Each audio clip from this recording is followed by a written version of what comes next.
Did your property on Wells Beach take some serious damage in the storms this winter? In this video, we're going to discuss why selling so soon after the devastating storm may or may not be such a good idea. And I'm also going to share with you an extremely important factor that you absolutely must know before you buy any home near the beach if you plan on putting additional equity into it. First, my name is Michael Patterson and my partner is Margaret.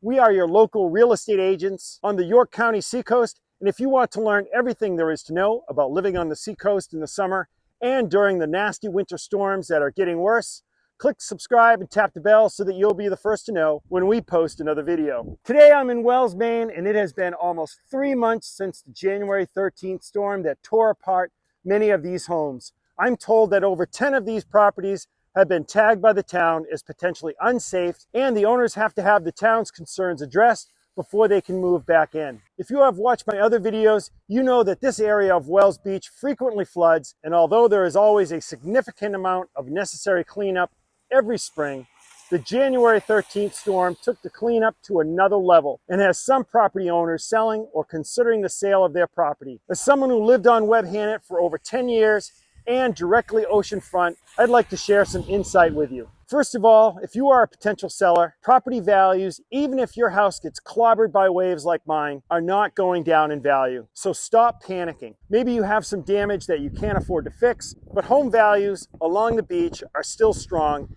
and the best time to sell is coming into season. Many real estate agents would love to list your home for sale, but don't do it if they are telling you that values are shrinking because people are afraid of the ocean. The value of your beach property is still strong, and for good reason. Now, if you're thinking about taking advantage of some of the properties that have recently come on the market, you should keep this in mind. Some areas of the beach take heavier damage from storm than others. This means you want to work with a realtor who knows what these storms can do to properties. Someone who knows the history and has actually stayed up for many nights just to watch the waves hammer the homes along the beach. Next, pay attention to the seawalls. Go to the code enforcement office and find out what year the seawall was built and who did it. Anything prior to 1980 should raise concerns. Pull the records on the abutting seawalls as well, because as pointed out in many of my other videos, your investment is only as safe as your neighbor's seawall.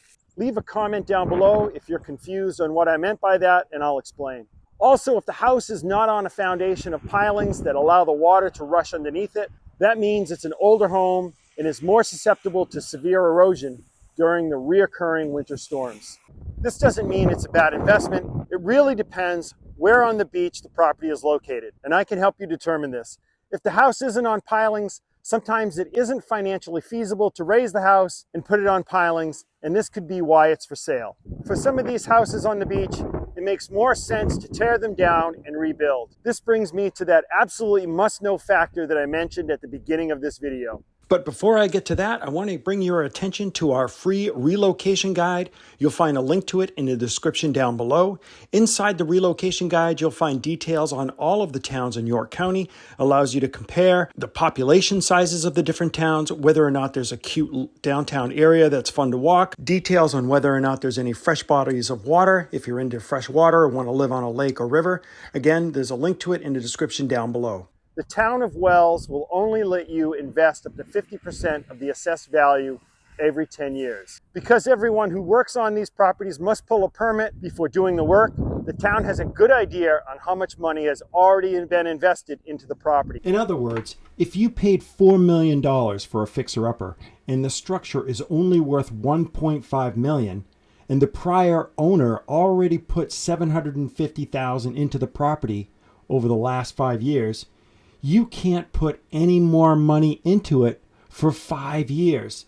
This means you paid $4 million for a lot with a house on it that pretty much has to be torn down. And get this, I learned from code enforcement that in June, the town of Wells will be voting on the new flood maps and floodplain ordinance to be effective in July of this year. And if the voters approve the 10-year tracking requirement changes, it will be from the first permit of the life of the structure. In other words, no reset after 10 years. This will mean more structures being elevated above the flood zone hazards per the FEMA flood maps. Today, I'm walking on Webb Hannett Drive during a high tide, and it's not a storm. It's just a regular high tide, guys, just to show you that flooding like this is happening in this area of the beach on a regular basis all winter long.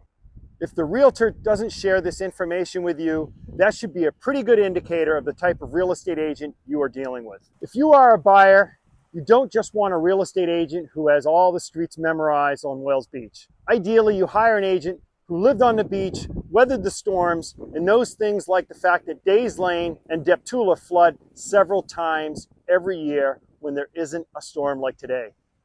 Why is this important? Because you'll be contacting the insurance company on a regular basis and possibly relisting your property within 2 to 3 years after you buy it. Who wants to deal with all that mess unless, of course, you're renting it out as an investment? And even then, there are certain things you need to keep in mind. If you are currently considering a home on or near the beach in Wells, Maine, feel free to reach out to me, and make sure you watch this next video on the January 13th flooding that hammered Wells Beach and destroyed about a dozen homes.